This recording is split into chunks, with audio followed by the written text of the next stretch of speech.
Oke, teman-teman. Jumpa lagi teman-teman bersama Awan Chai di sini ya. Duta Pajak Abal-abal. Pelatih konsultan pajak kita yang pertama dan satu-satunya di Indonesia ya.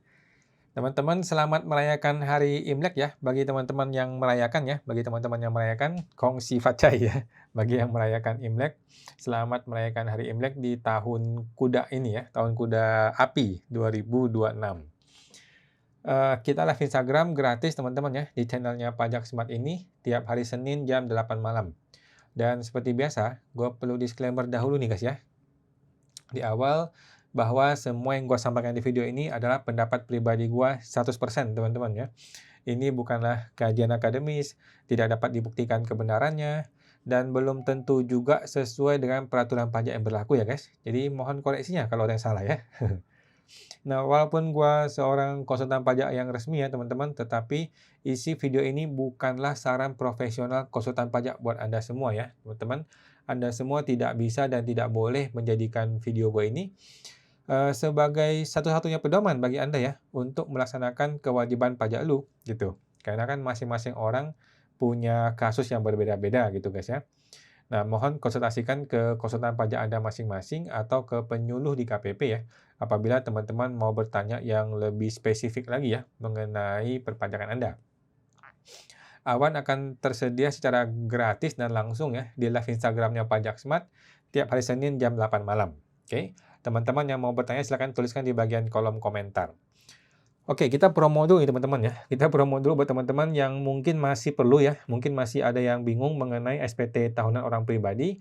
Teman-teman bisa beli mini course-nya di website sptorangpribadi.com ya. sptorangpribadi.com disambung semuanya. Kalau mau bertanya atau dapat tutorial untuk SPT orang pribadi yang di mini course kita ya. Dan kita ada webinar, 2 kali webinar sudah terlewati kemarin ya, dan masih ada rekamannya. Rekamannya tinggal teman-teman nontonin, dan juga daftar tanya jawab juga teman-teman bisa lihat di dalam member areanya. Oke, teman-teman juga bisa bergabung ke membership kita, membership lifetime ya. Kalau mau cukup bayar 1 kali aja dan berlaku seumur hidup lifetime membership ya. Teman-teman tinggal masuk ke website pajak.com ya. 3 kali pajaknya, pajak.com. Nah, nanti ada grup WhatsApp bersama nih, grup WhatsApp membership lifetime. Kita bebas diskusi selamanya ya. Dan juga kita akan ketemu tiap hari Selasa malam jam 8 malam ya untuk membahas mengenai perpajakan ini. Bebas saja bahas kasus-kasus pajak teman-teman semua ya. Nah, teman-teman segera bergabung di membership kita kalau mau di website pajak.com. Oke, kita cari informasi dulu ya teman-teman ya. Yang paling update nih mengenai DJBC ini ya, yang lagi rame kemarin. Toko perhiasan Tiffany & Co ya, yang lagi rame banget disegel oleh Dirjen Bea Cukai ya. Begini respon Purbaya. Mari kita lihat bagaimana Purbaya merespon kasus Tiffany & Co ini ya. Nah, Menteri Purbaya memberikan tanggapan mengenai penyegelan toko perhiasan mewah oleh DJBC. Nah, si Purbaya mengatakan penyegelan dilakukan karena perusahaan perhiasan itu diduga teman-teman ya, belum ada fakta, belum ada bukti, belum ada hasil keputusan, belum ada hasil pemeriksaan. Diduga mengimpor barang dengan nilai yang tidak wajar atau tidak sesuai dengan ketentuan kepabeanan. Ketika DJBC meminta konfirmasi atas keabsahan dokumen impor, perusahaan juga tidak bisa membuktikannya, sehingga petugas melakukan penegakan hukum dengan cara menyegel toko tersebut. Kan dicurigai ini barang diselundupkan atau tidak gitu ya, disuruh kasih lihat dokumen perdagangannya. Itu mereka, pelaku usaha, tidak bisa menunjukkan katanya, dokumen PIB-nya ya, dokumen impor barangnya. Kendati demikian, Purbaya akan meninjau lebih lanjut tentang duduk perkara penyegelan toko perhiasan mewah tersebut ya. Dia berpandangan langkah tegas DJBC sejalan dengan upaya memerangi impor ilegal dan praktik under invoicing. Dia ingin pelaku usaha itu, terutama eksportir dan importir ya, mematuhi regulasi yang berlaku dan membayar kewajiban pajak ke kas negara. Dia pun menekankan bakal menertibkan sejumlah perusahaan yang terindikasi ya. Nah, ini adalah message kepada pelaku usaha yang enggak terlalu fair, yang merugikan saya sehingga income dari bea cukai dan pajaknya juga turun. bahwa ke depannya hal seperti ini nggak bisa mereka lakukan lagi gitu loh. Pokoknya yang ilegal bakal kita kejar katanya. Purbaya juga tidak segan-segan menjatuhkan hukuman kepada pegawai DJBC yang apabila mendapati ada kong kali kong antara eksportir-importir dan petugas. Nanti kita lihat siapa yang terlibat ya. Itu petugasnya kan yang lama-lama tuh. Sedangkan sekarang sudah pejabat-pejabat baru saya taruh di unit vertikal DJBC. Setelah saya rotasi. Jadi dia berani bertindak. Nanti saya lihat bagaimana hukumnya. Oke, kita nantikan ya teman-teman ya. Jadi menurut gua sih sangat disayangkan ya Purbaya ini menerapkan gaya-gaya premanisme ya, gaya-gaya premanisme. Ketika dia curiga dengan sebuah perusahaan, tiba-tiba perusahaan itu disegel tokonya gitu loh. Padahal kan belum ada hasil pemeriksaannya, belum ada hasil ini semua masih dugaan nih kan. Semuanya masih dugaan, belum ada hasil pemeriksaan, belum ada hasil bukpernya atau hasil keputusannya itu belum ada gitu. Jadi yang kita mau tanyakan adalah dasar hukumnya apa? Dasar hukumnya apa nih Purbaya tiba-tiba mau nyegel sebuah toko tiga buah toko gitu ya. Nah, cara-cara seperti ini adalah cara-cara premanisme, cara-cara diktator ya menurut gua ya. Yang justru menurut gua akan menciptakan ketakutan dan kengerian di masyarakat gitu loh. Rakyat tuh jadi takut gara-gara ada kejadian-kejadian seperti ini. Bukannya malah jadi patuh gitu ya, bukannya malah jadi paham dan patuh gitu loh. Sementara di internal pegawainya nggak ada yang ditindak ya. Internal DJBC itu nggak ada yang ditindak, nggak ada yang dipecat, nggak ada yang dihukum. Cuman dipindah-pindahin aja gitu. Pindah-pindah kan rotasi mutasi kan itu kan hal yang biasa aja. Dan tidak menghilangkan oknum gitu. Yang namanya oknum ya tetap oknum gitu. Tetapi ketika rakyat yang diduga bersalah, ini rakyat diperlakukan seperti apa ya? Diperlakukan seperti teroris gitu loh. Tokonya disegel, tidak boleh buka usaha. Pegawainya gimana pegawainya? Gue tanya. Pegawainya Tiffany & Co gimana gajiannya? Kan mereka mesti gajian. Mereka mungkin merayakan Imlek atau merayakan Idul Fitri dan sebagainya. Ini gimana? Pasti rekening diblokir dong. Rekening diblokir, toko ditutup, dagang tidak boleh. Bagaimana sekarang? Gitu loh. Jadi Purbaya ini ketika dia mau nyegel toko tuh dia udah mesti mikir bagaimana next-nya, bagaimana hajat hidup para pegawai-pegawainya. Ini kan nggak dipikirin sama Purbaya. Nggak peduli dia. Pokoknya kita gebuk dulu, kita tahan dulu, kita segel dulu, kalau perlu kita penjarain dulu, gitu loh. Nah, jadi output dari tindakan gila-gilaan si Purbaya itu cuma ada 2 output. Output pertama adalah orang jadi takut, akhirnya bernegosiasi. Ujung-ujungnya kasih uang suap. Nggak ada lain ceritanya, uang suap. Output yang kedua adalah orang ini dimatiin. Orang ini dimatiin, dikorbankan, tetapi prakteknya tidak hilang. Gitu loh. Mana bisa dihilangin prakteknya seperti itu? Satu-satunya cara menghilangkan prakteknya adalah dengan transparansi. Sekarang di kantor pajak tidak boleh merekam. Gimana? Di kantor pajak tidak boleh transparan. Lu mau menghilangkan praktek korupsi, omong kosong. Mana ada korupsi bisa hilang kalau tidak boleh merekam di kantor pajak, kan tolol gitu ya. Dan Purbaya masih aja melindungi anak buahnya. Ketika anak buahnya ditangkap di penjara, malah mau dibantu sama dia, mau dikasih bantuan hukum sama si Purbaya. Lah gimana? Kita nih masyarakat, pengusaha diperlakukan kayak teroris. Ketika dia punya dugaan kita salah, kita langsung disegel gitu loh. Baru dugaan ya teman-teman ya, belum ada keputusan pemeriksaan. Belum ada hasil keputusan bahwa Tiffany itu bersalah, belum ada. Kalaupun ada keputusan dia bersalah, tindakannya bukan disegel, tindakannya adalah dikasih SKP, disuruh bayar sekian rupiah gitu loh. Bukan tiba-tiba disegel. Sekarang kalau tiba-tiba disegel, orang nggak bisa dagang gimana? Orang pegawai nggak bisa gajian gimana? Kan nggak dipikirin sama si Purbaya.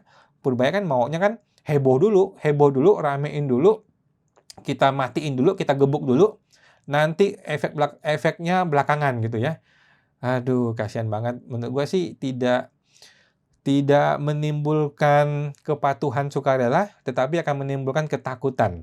Tapi kan ketakutan sesaat ya, ketakutan sesaat, nanti ketika sudah normalisasi lagi ya begitu lagi gitu loh. Karena tidak ada transparansi. Kalau mau bebas korupsi ya harus transparan, nggak ada cara lain. Oke, begitu teman-teman ya. Silakan teman-teman di chatting kalau ada yang mau diskusi di komentar ya, oke. Ibu Anissa, Happy Chinese New Year kok, Happy Chinese New Year Bu Anissa, kongsi fatjai buat teman-teman semua. Thank you Bu Anissa dan teman-teman semuanya. Mungkin teman-teman lagi pada kumpul-kumpul keluarga nih ya, bagi teman-teman yang merayakan Imlek. Ada pertanyaan dari Bapak Komang Mulia. Kok, saya konsultan juga, tapi sering live di TikTok untuk diskusi pajak. Itu melanggar kode etik nggak sebenarnya? Saya rasa tidak, Pak ya. Saya rasa tidak. Oke, saya sendiri sudah dipecat ya dari Ikatan Konsultan ya. Jadi saya udah nggak tahu dunia persilatan apa asosiasi konsultan gitu ya. Gua rasa tidak melanggar kode etik. Menurut saya justru Ikatan Konsultan Pajak itu harusnya berterima kasih sama Bapak gitu loh. Bapak mau mengedukasi pada masyarakat tuh harusnya asosiasi itu mendukung, harusnya kan? Mendukung, mensupport dan harusnya berterima kasih dia punya anggota yang mau bantu masyarakat gitu ya. Nah, tapi kalau saya dipecat ya. Tapi Bapak enggak lah, santai ya Pak Komang.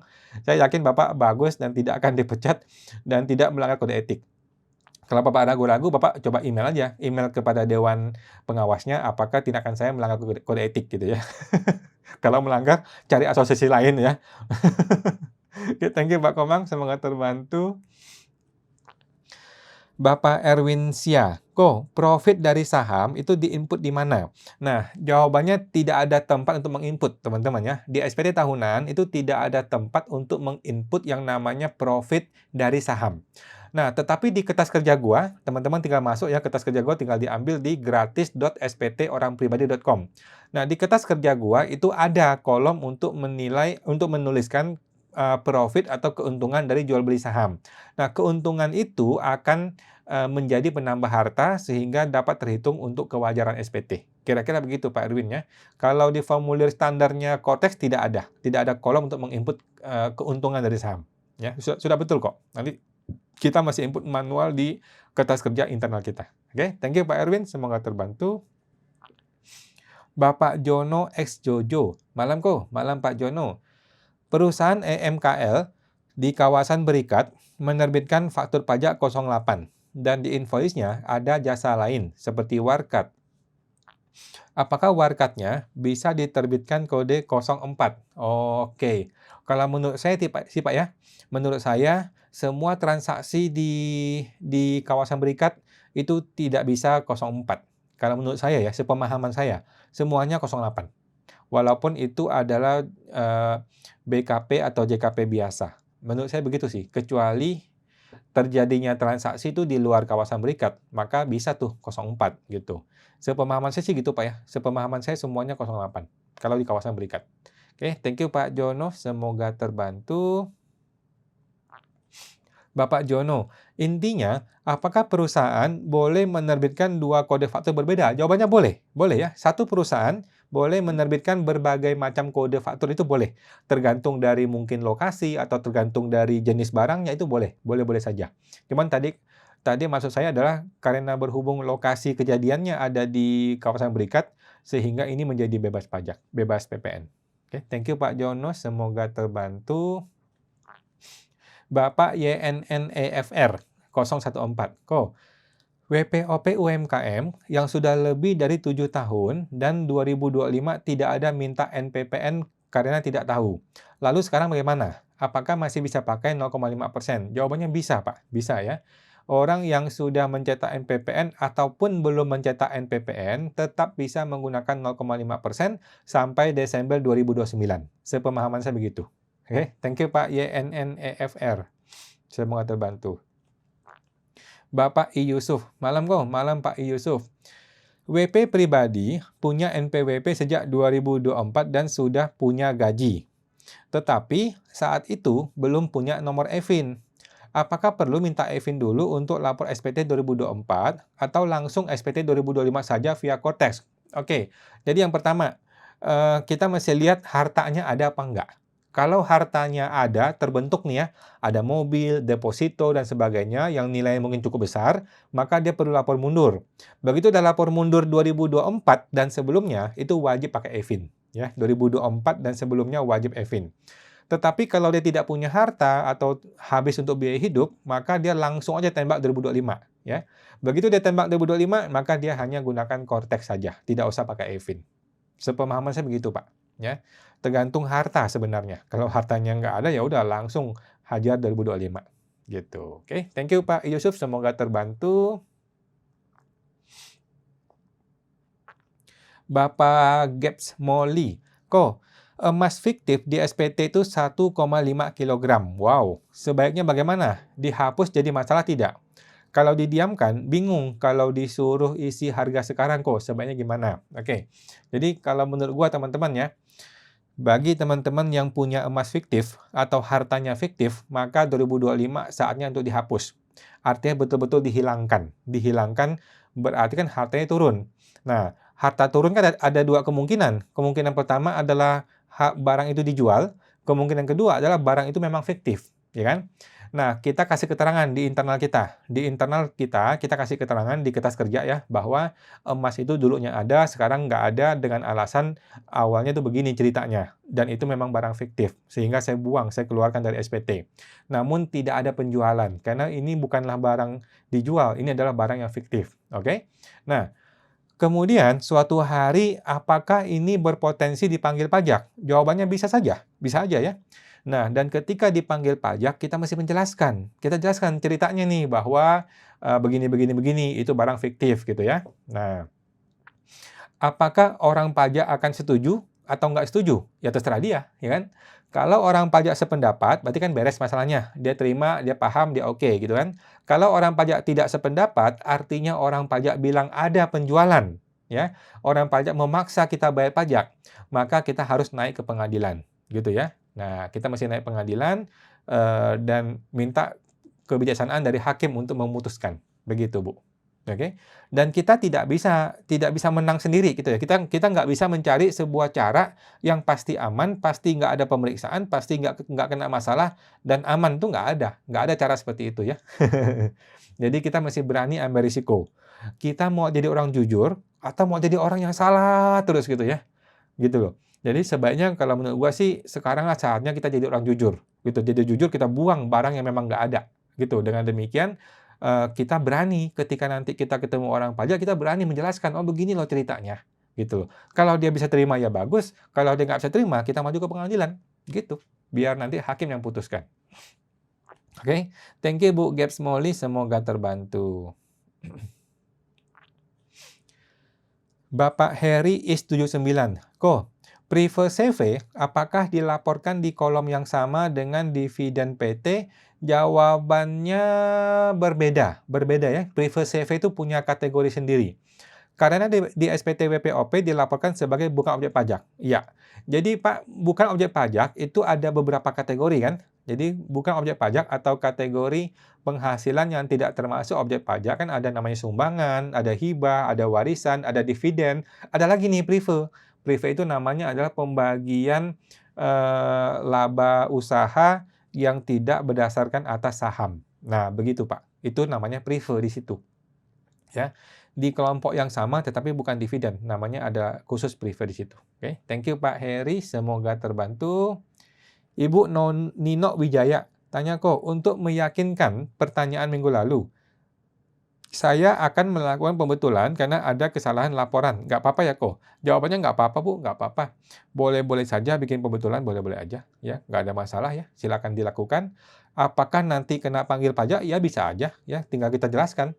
Ketika kita membetulkan kan kita jelaskan, saya melakukan pembetulan itu gara-gara apa, gitu. Oke, thank you Bu Nino, semoga terbantu. Bapak Nurutosan tanya ya, kalau penghasilan akhir Desember, tetapi setor pajaknya Januari, lapor SPT masuk mana? Oke, ini orang pribadi atau badan nih Pak? Jadi kalau pribadi Pak ya, kalau pribadi Bapak mesti lihat yang namanya ini, mesti lihat yang namanya uangnya, cash flow-nya. Uangnya itu masuk kapan? Kalau uangnya masuk di Desember, maka menurut saya ini harus dilapor sebagai penghasilan masa Desember. Gitu. Kalau uangnya masuk di Januari, maka ini menjadi penghasilan 2026. Gitu Pak. Jadi kalau saya cenderung mengikuti cash flow, mengikuti uang. Uangnya lari kemana, tahun berapa, ikuti uang itu yang kita laporkan di SPT. Oke, thank you Pak Naruto, semoga terbantu. Pak Nuruto ya. Bapak Cadar 785. Selamat malam kok. Malam Pak Cadar. WPOP kerja sebagai dokter dengan praktek sendiri. Tidak kerja di rumah sakit ataupun klinik. 2025 tiap bulan bayar PPh 25. Nah, Januari 2026 dia tidak praktek lagi. Di SPT 2025 induk 13A, B, C dijawab tidak. Oke, terus gimana Bu? Oke, terpotong nih Bu Cedar ya. Jadi inti nggak ada masalah Bu ya, nggak apa-apa. Jadi segera aja dia bikin SPT tahunan 2025, segera aja. Kemudian di bagian lampiran yang PPh 25 ya. Coba gue cek dulu nih. Lampiran PPh 25 itu ada di lampiran, lupa gue. Lampiran 4 ya. Lampiran 4A ya. Di lampiran 4A, bagian perhitungan PPh 25, itu dia mesti bikin nihil, bikin 0 ya. Dia bikin 0 supaya tahun depan dia tidak usah lagi bayar PPh 25. Begitu Bu, tahun 2026 ini. Harus dibikin di situ, di SPT itu. Jangan sampai muncul angka PPh 25 tahun berikutnya. Oke? Thank you Bu Cedar, semoga terbantu. Bapak Surwijoyo, apakah cashback dari pembelian obligasi kena pajak atau tidak? Jawabannya kena ya, kena. Tetapi kan tidak besar lah ya. Biasanya kan cashback juga nggak gede angkanya ya. Pak, kalau masih di bawah PTKP ya tidak usah kena pajak gitu. Kan PTKP 54 juta gitu. Jadi intinya cashback itu kan bukan bunga ya. Cashback itu bukan bunga sehingga cashback akan menjadi penghasilan dalam negeri lainnya.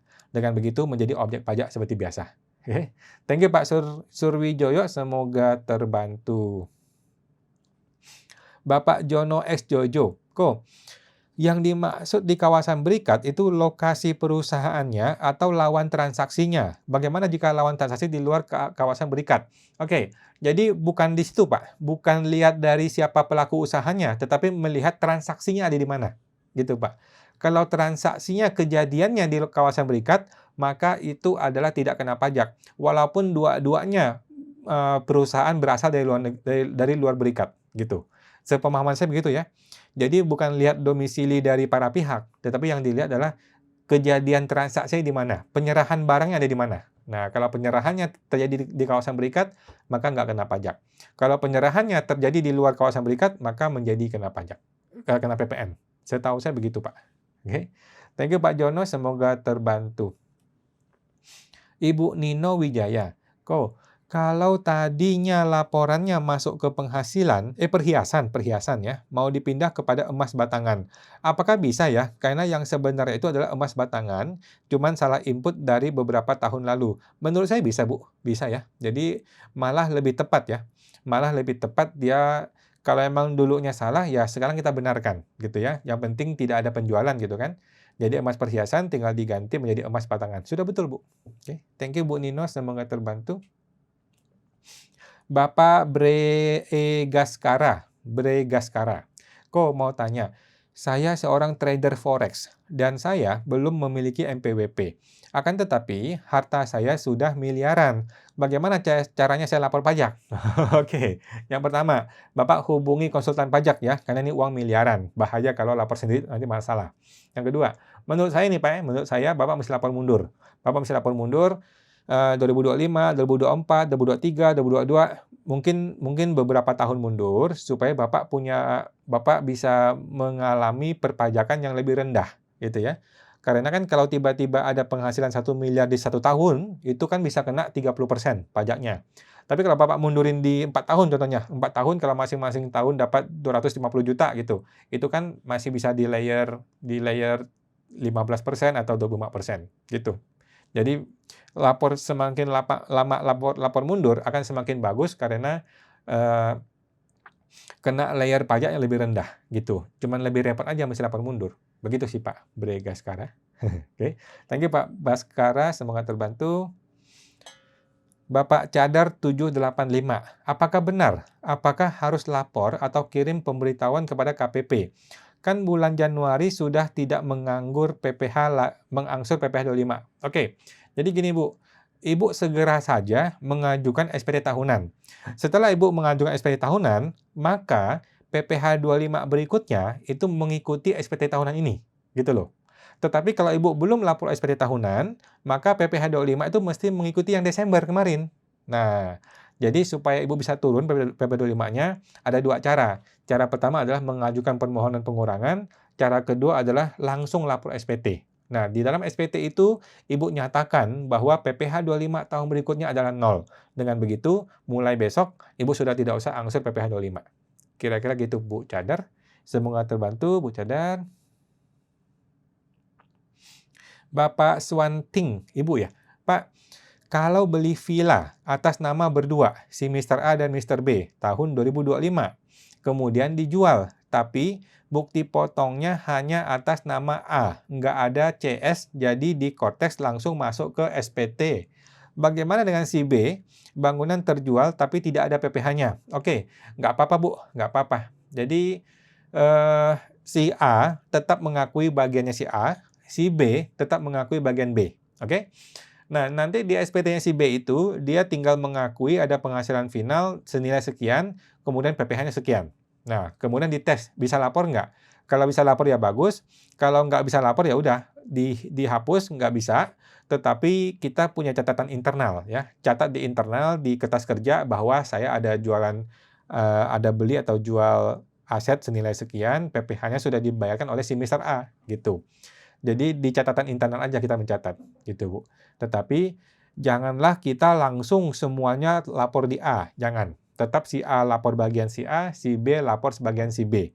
Mengenai perpajakan yang tidak sesuai, nanti kita jelaskan ketika dipanggil oleh orang pajak, gitu. Kita jelaskan bahwa dulu itu kita kongsian berdua, tetapi karena masalah administrasi hanya bisa pakai nama A dan sebagainya, gitu Bu. Oke? Sudah seperti itu sih. Thank you Bu Swanting, semoga terbantu. Bapak Gaps Molly, Ibu ya, kok saya tidak ada NPWP, tapi punya tabungan, akun saham, deposito, saya masukkan di SPT suami. Tidak jadi masalah ya kok? Oh, jawabannya nggak masalah, sudah betul Bu, sudah betul. Suami istri itu memang tidak perlu si istri punya NPWP, nggak perlu. Lebih baik suami saja, ya. Suami saja yang punya NPWP, istri tidak perlu punya NPWP. Semua harta atas nama istri gabung ke suami saja. Sudah betul Ibu, sudah betul. Nggak perlu bikin NPWP seorang istri ya. Thank you Bu Molly, semoga terbantu. Ibu Noni Kiev. Malam Bu Noni. Jika anak dapat asuransi jiwa dari orang tua yang meninggal 2 tahun lalu, kemudian cair di Desember 2025 kemarin senilai 1,9 M, dan anak mau lapor SPT. Oke. Apakah bisa kena potensi ke anaknya? Karena orang tuanya tidak pernah lapor. Jawabannya ini bebas pajak, Bu ya. Bebas pajak. Si anak nggak usah khawatir. Yang namanya klaim asuransi itu tidak kena pajak ya. Tidak peduli si orang tuanya sudah pernah lapor atau belum pernah lapor. Punya MPP atau nggak punya MPP. Itu nggak peduli. Yang namanya klaim asuransi adalah tidak kena pajak. Oke? Nah, sekarang pertanyaannya, apakah ini klaim asuransi atau bukan? Nah, kan tinggal dibuktikan dengan dokumen-dokumennya. Kan ada dokumen meninggalnya, ada dokumen klaimnya, ada dokumen bukti transfernya, bahwa ini uang betul-betul berasal dari klaim asuransi. Dengan begitu, si anak tinggal laporkan di SPT dia ada penghasilan yang tidak kena pajak, namanya klaim asuransi. Itu tidak kena pajak. Sudah betul, Bu? Sudah aman. Ya. Thank you, Bu Noni. Semoga terbantu. Bapak Denny CHRS, Happy Chinese New Year, Kok. Ya, thank you, Pak Denny. Happy Chinese New Year, teman-teman semua ya. Selamat datang di tahun kuda api 2026. Panas nih 2026 nih. Bapak Ardi Lel, malam Pak Ardi. Misalnya orang pribadi mengadakan pembukuan. Apakah wajib mengisi perhitungan PPh 25 tahun depannya atau tidak wajib? Nggak pengaruh sih Pak ya, pembukuan atau nggak pembukuan nggak wajib. Tidak pengaruh ke PPh 25. PPh 25 itu menjadi perlu apabila penghasilannya bersifat rutin. Gitu. Kalau penghasilannya tidak rutin, maka PPh 25 tidak wajib, gitu. Jadi tinggal lihat nih, penghasilannya si OP ini apakah rutin atau tidak rutin. Kalau rutin ya udah bayarnya PPh 25, gitu. Kalau tidak rutin ya nggak usah bayar PPh 25. Oke? Nah, thank you Pak Ardiler, semoga terbantu.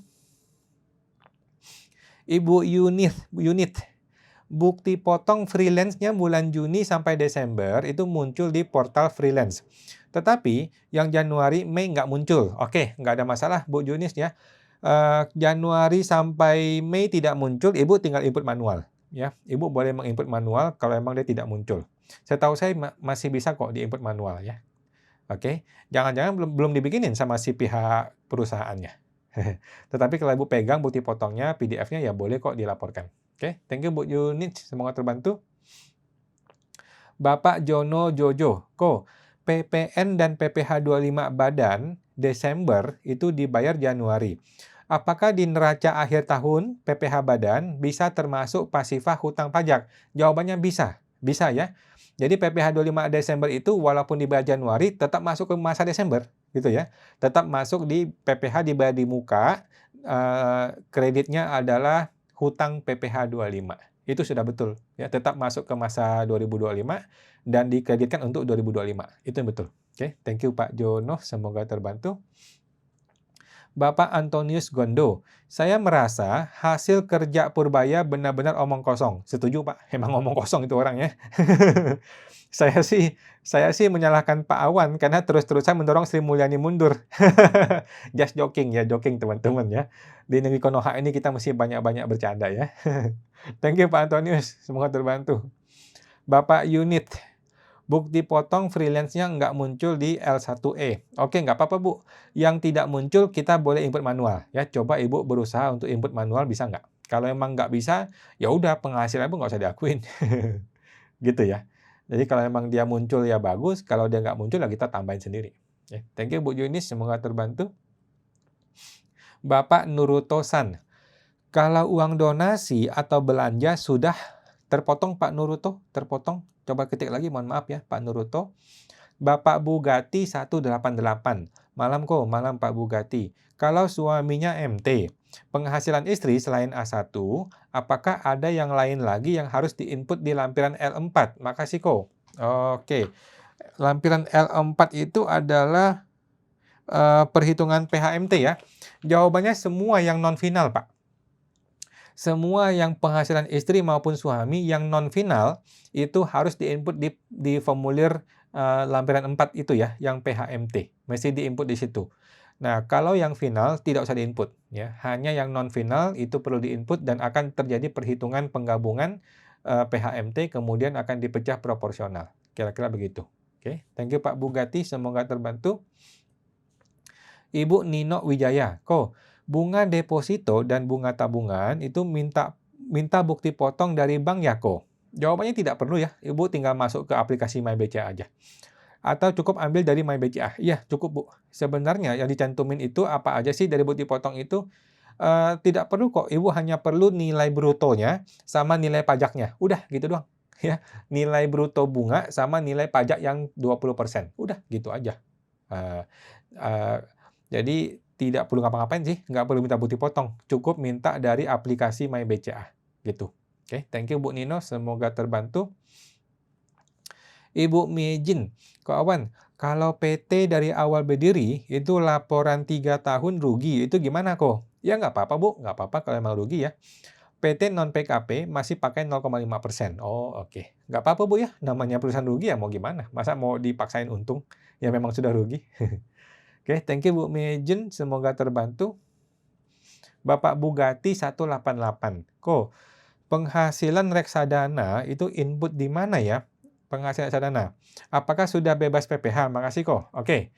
Jadi keuntungan dari reksadana itu memang bebas pajak ya. Ibu tinggal laporkan di bagian yang namanya penghasilan yang tidak termasuk objek pajak di bagian kategori lainnya. Nah, disitulah masukin reksadana. Oke, sepemahaman saya begitu. Oke, thank you Pak Bugatti 188, semoga terbantu. Bapak Nuruto-san, kalau donasi atau belanja itu sudah dikeluarkan, tetapi masih bersisa dan disimpan oleh istri, apakah harus dilapor atau tidak? Jawabannya dilapor ya, dilapor. Dilapor. Jadi semua rekening yang masih tersisa di Desember 2025 tetap masih dilapor ya, walaupun itu tujuannya adalah untuk belanja. Kan masih ada sisa, berarti tetap dilapor. Thank you Pak Nurutosan, semoga terbantu.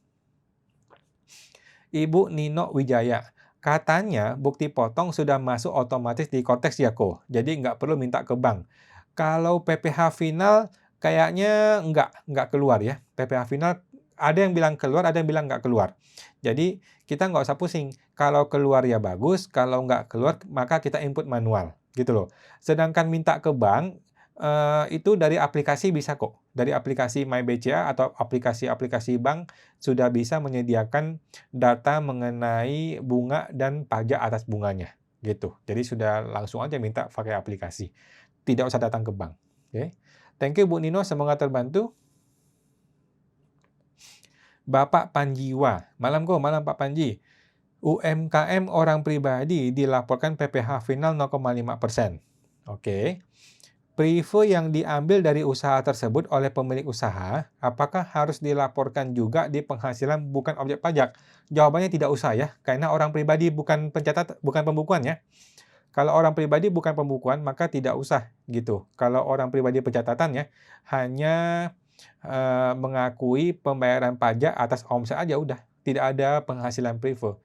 Privo itu hanya muncul di CV. Muncul di CV aja. Atau orang pribadi pembukuan mungkin masih boleh pakai Privo. Oke. Thank you Pak Panji, semoga terbantu. Bapak Wilson Wolf. Video tutorial part 1-nya hilang ya emang? Betul Pak, tetapi sudah saya upload lagi sih. Jadi kayaknya error sama YouTube-nya ya. Di sensor oleh YouTube. Entah gara-gara ada orang ngelaporin atau apa, nggak tahu juga. Tapi sudah saya upload ulang ya. Sudah go upload ulang yang part 1-nya. Jadi baru kemarin. Jadi hari ini masih bisa ditonton. Oke, silahkan ditonton teman-teman sebelum dihapus lagi oleh YouTube. Thank you Pak Wilson, semoga terbantu. Pak Wilson, tutorial pengisian SPT Cortex ya. Ada kok, ada. Sudah saya upload ulang. Gara-gara kemarin diblokir sama YouTube. Thank you Pak Wilson. Bapak I. Yusuf. Malam Pak I. Yusuf. Untuk pengisian harta, untuk emas dan kendaraan, bagaimana menentukan nilai sekarangnya? Oke.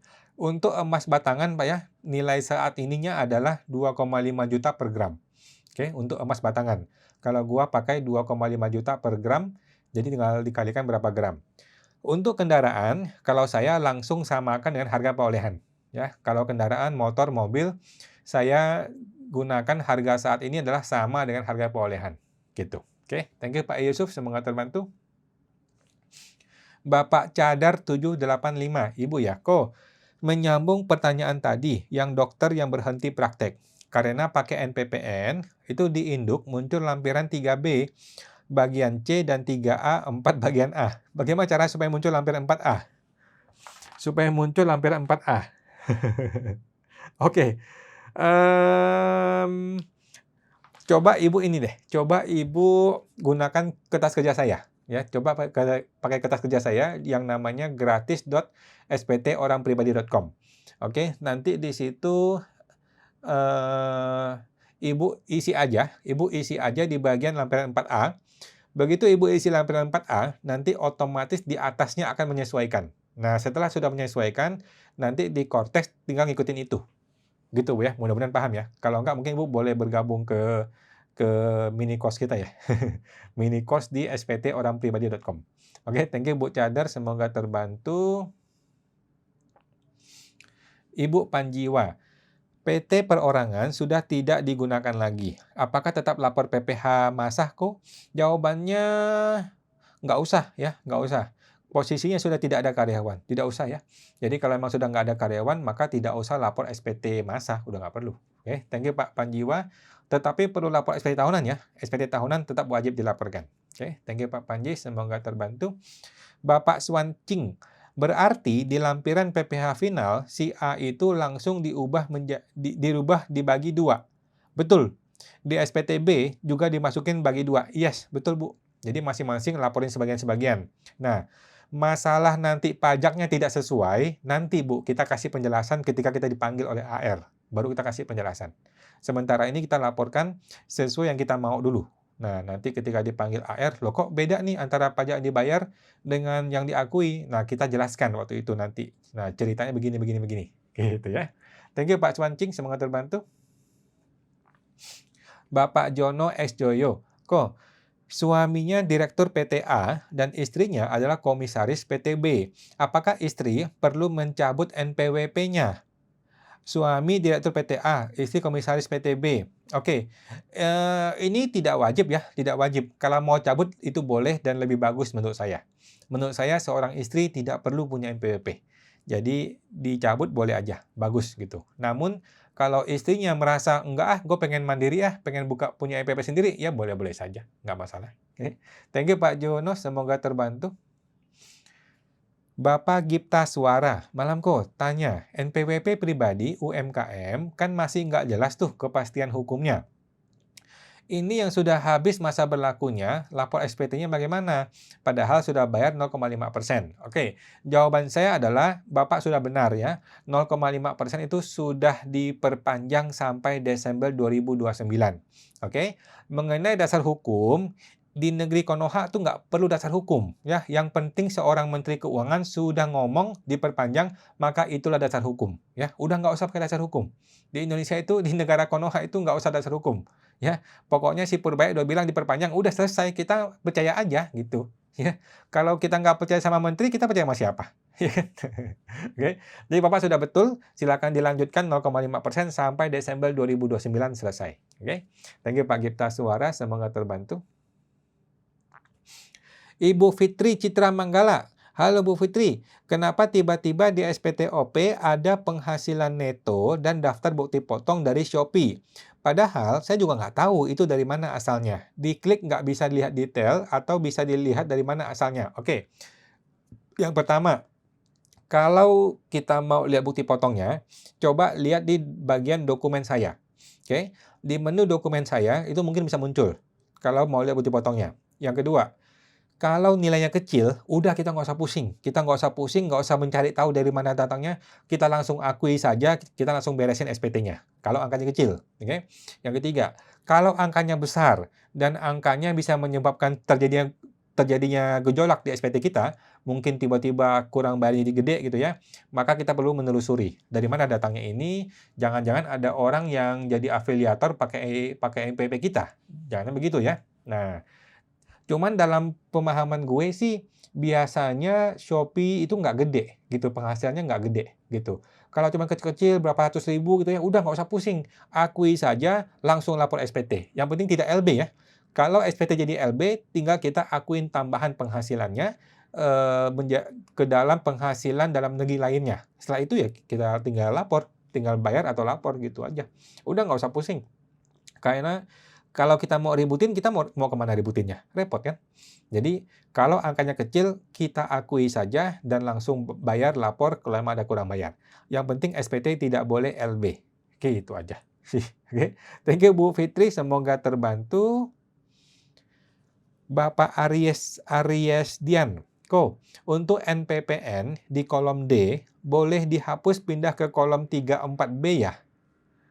Saya nggak paham nih Pak, yang mana nih Pak?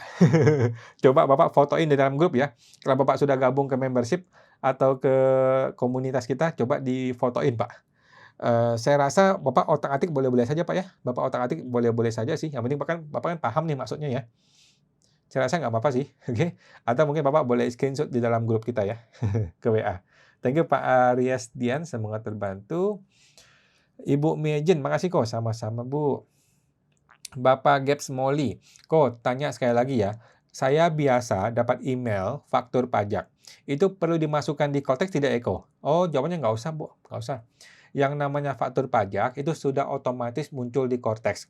Kalau tidak muncul, itu artinya kita bukan PKP. Kalau kita bukan PKP, nggak usah pusing mengenai faktur pajak. Ya, kalau kita PKP, maka Ibu sudah paham harusnya ngomongin faktur pajak. Oke? Kalau Ibu bukan PKP, maka cuekin aja semua faktur pajak itu.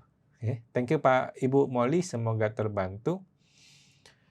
Bapak Antonius Gondo, Pak Awan, kasus penyalur susu sapi di Boyolali, itu kan dulunya adalah UD Pramono. Apakah ada konklusi akhirnya Pak? Nggak ada Pak, nggak ada. Di negeri Konoha, kalau sudah viral, selesai di bawah meja, selesai semuanya. Kalau di negeri Konoha ya, kalau di Indonesia mah nggak tahu lah saya. Gitu Pak ya.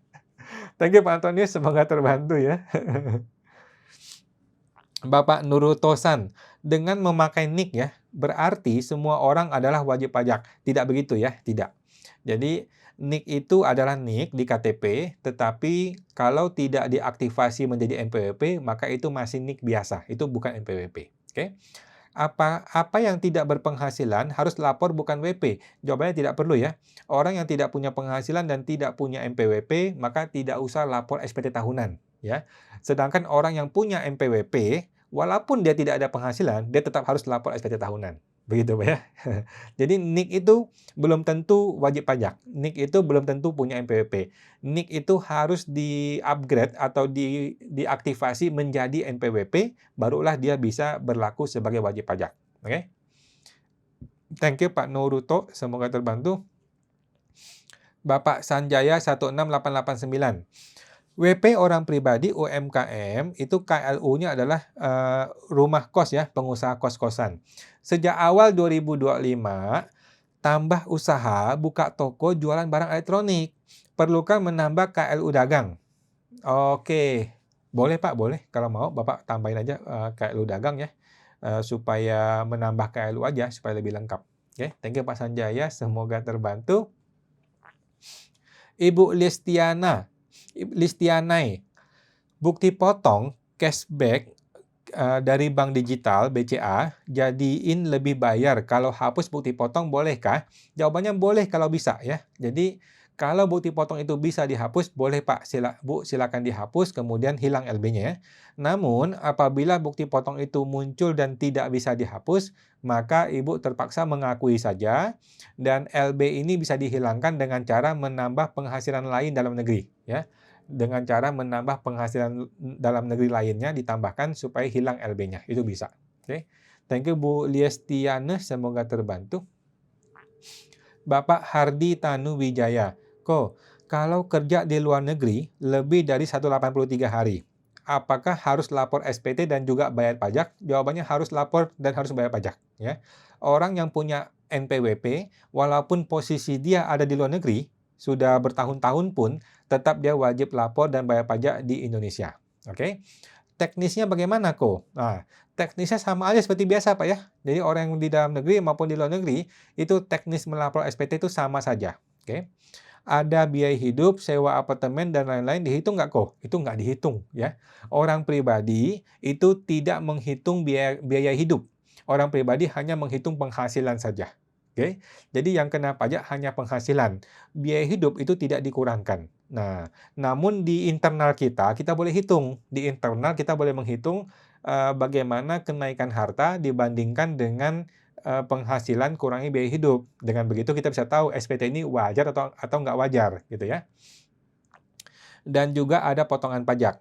Nah, potongan pajak di luar negeri itu boleh dikurangkan Pak ya. Potongan pajak di luar negeri boleh menjadi pengurang pajak di SPT Indonesia. Itu bisa. Oke? Dengan metode PPh pasal 24. Nah, sekarang orang yang tinggal di luar negeri ini, kalau dia mau, dia bisa mengajukan SPLN, surat SPLN ya, subjek pajak luar negeri.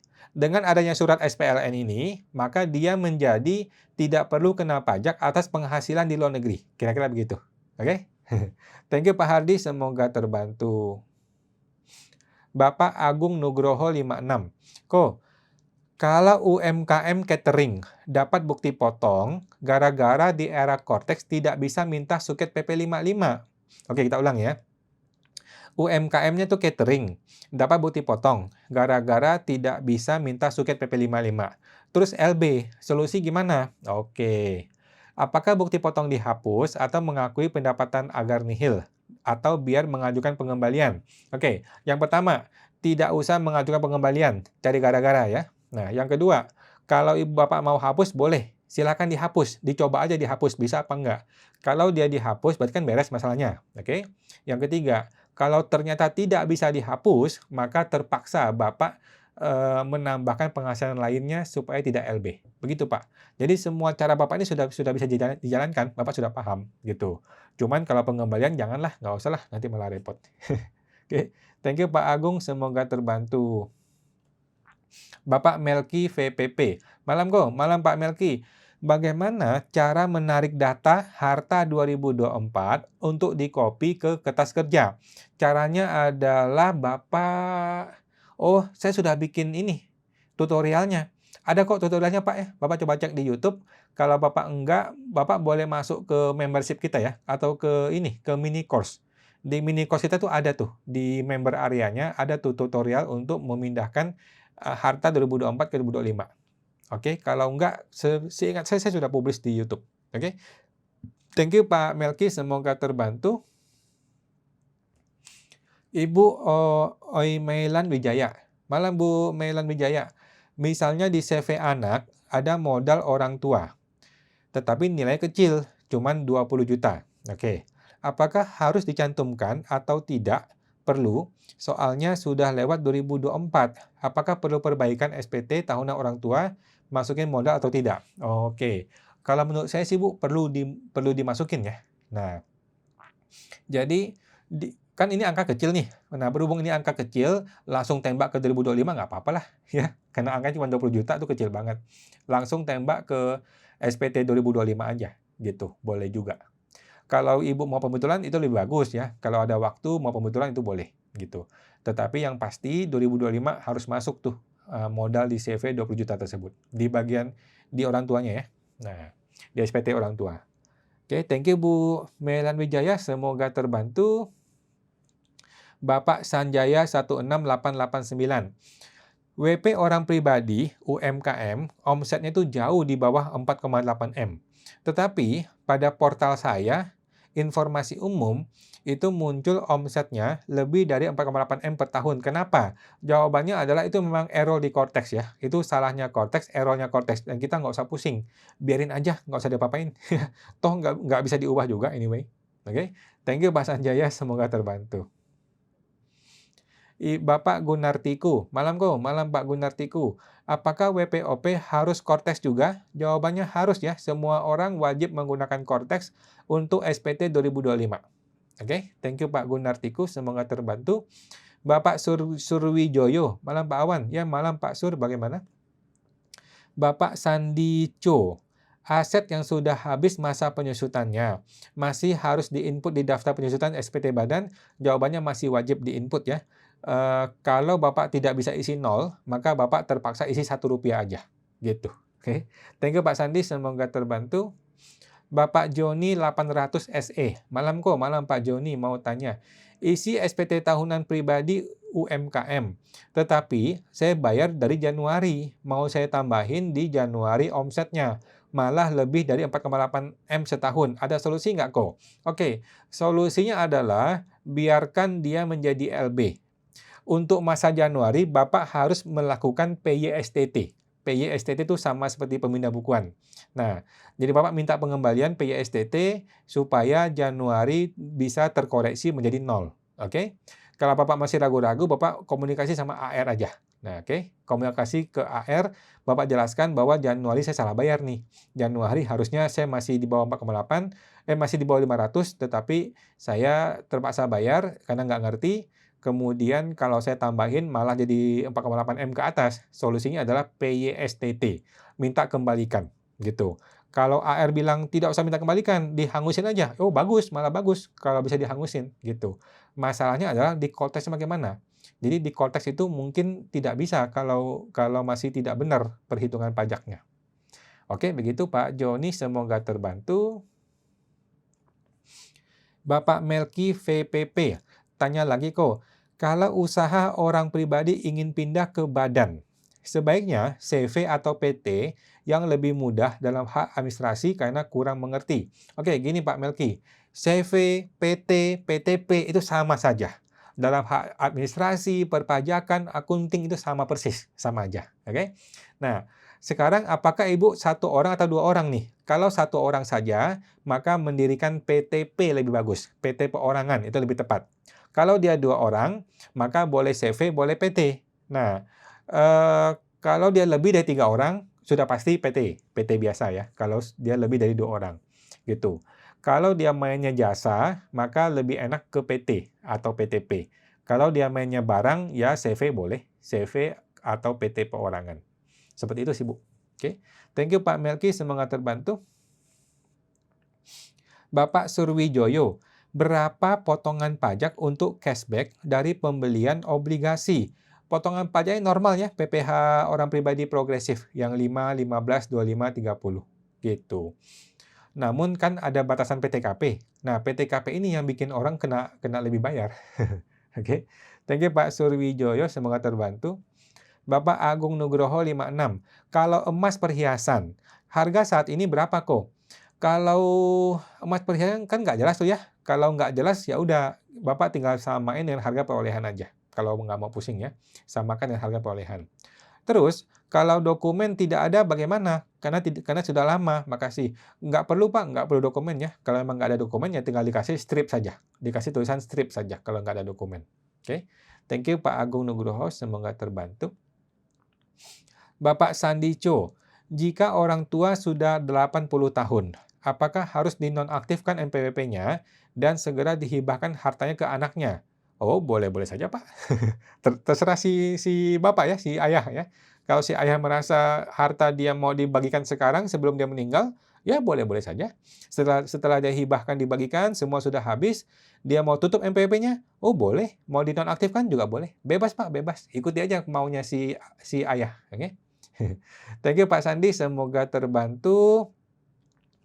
Bapak Swancing, kok kalau di SPT lebih bayar 230.000 karena ada penghasilan istri yang tidak final.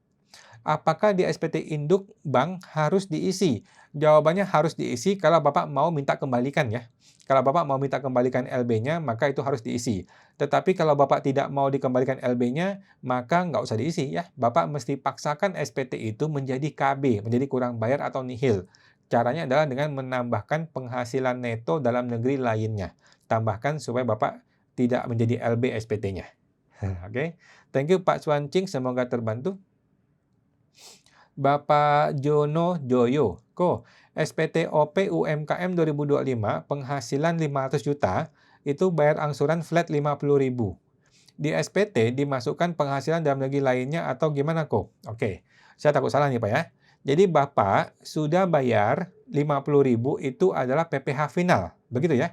Bukan PPh 25 ya. Nah, kalau Bapak sudah bayar PPh final 0,5% 50.000, maka Bapak harus menambahkan omset di Januari. Jadi omset Januari ditambahkan dengan 500 juta di Januari. Dengan begitu maka Bapak tidak menjadi LB, tidak jadi KB. Kira-kira begitu. Oke. Thank you Pak Jono, semoga terbantu. Ibu Liestiane, thanks kok GBU. Thank you Bu, sama-sama, thank you. Bapak Jono X Joyo, untuk tahun 2026, apakah bisa langsung ke PPh final kok? Jawabannya bisa ya. Oh, tadi PPh 25 ya? Oke. Jadi kalau awalnya menggunakan PPh umum, kemudian mau ganti ke PPh final, itu boleh sepanjang Bapak belum mencetak yang namanya surat memilih PPh umum. Kalau belum pernah mencetak memilih PPh umum, maka Bapak mau langsung ganti ke PPh final, ya boleh-boleh saja. Gitu Pak. Thank you Pak Jono, semoga terbantu. Bapak Sanjaya 16889. Bagaimana cara menambah KLU dagang barang elektronik? Sudah ada KLU utama rumah kos. Bapak coba masuk ke konteks ya. Masuk ke konteks, Bapak cari ke menu KLU, di situ Bapak edit. Mungkin di menu profil ya, untuk mengubah KLU. Kalau bisa ya. Kalau nggak bisa, udah biarin aja Pak. Kalau nggak bisa, nggak apa-apa. Setahu saya KLU itu bisa ditambahkan. Ada 4 KLU ya. KLU pekerjaan, usaha, pekerja bebas, dan juga lainnya. Saya rasa bisa ditambahkan. Kalau memang nggak ketemu menunya, udah biarin aja nggak apa-apa. Thank you Pak Sanjaya, semoga terbantu. Bapak Edi Wower 2022. Malam kawan, malam Pak Edi. Saya masih belum mengerti UMKM 0,5%. Diperpanjang sampai Desember 2029. Oke. Beberapa tahun lalu saya sudah pernah menggunakan selama 5 tahun. Apakah dengan adanya perpanjangan ini berarti saya bisa lanjut? Jawabannya betul Pak, betul ya. Bapak Edi dan siapapun orang pribadi pengusaha UMKM ya, itu masih bisa menggunakan 0,5%. Nggak usah lihat lagi 5 tahun, 7 tahun udah nggak usah dilihat. Bapak masih bisa sampai Desember 2029. Udah, gitu aja. Nggak usah pusing dengan hitung-hitungan 7 tahun lah, berapa tahun udah berlalu itu. Bapak masih bisa pakai 0,5% sampai Desember 2029. Beres. Oke. Nah, thank you Pak Edi, semoga terbantu. Bapak Nino Wijaya, apakah LB menyebutkan jumlahnya kok? Gimana? Apakah LB menyebutkan jumlahnya? Jadi SPT induk kalau LB pasti ada angkanya, Bu. Pasti ada angka, bisa dihilangkan dengan cara menambah penghasilan lainnya. Oke. Thank you Bu Nino, semoga terbantu. Bapak Edi Wawor, menggunakan 0,5% hingga Desember 2029 ya? Jawabannya betul ya Pak Edi, tetap bisa menggunakan 0,5% sampai Desember 2029. Ingat ya, ada batasan 500 juta tidak kena pajak. Oke, thank you Pak Edi, semoga terbantu. Bapak Sandi Cho, penilaian wajar harta SPT-OP tahun ini apakah masih dari daftar harta dikurangi hutang yang diinput di SPT? Jawabannya sama ya, dengan daftar harta kurangin hutang kan berarti harta bersih. Harta bersih dibandingkan dengan harta tahun lalu, kemudian dibandingkan dengan penghasilan dikurangi dengan biaya hidup. Masih sama Pak, masih sama aja. Thank you Pak Sandi Cho, semoga terbantu. Oke teman-teman, sudah lewat jam 9 ya, kita tampung dulu ya, yang belum terjawab ya.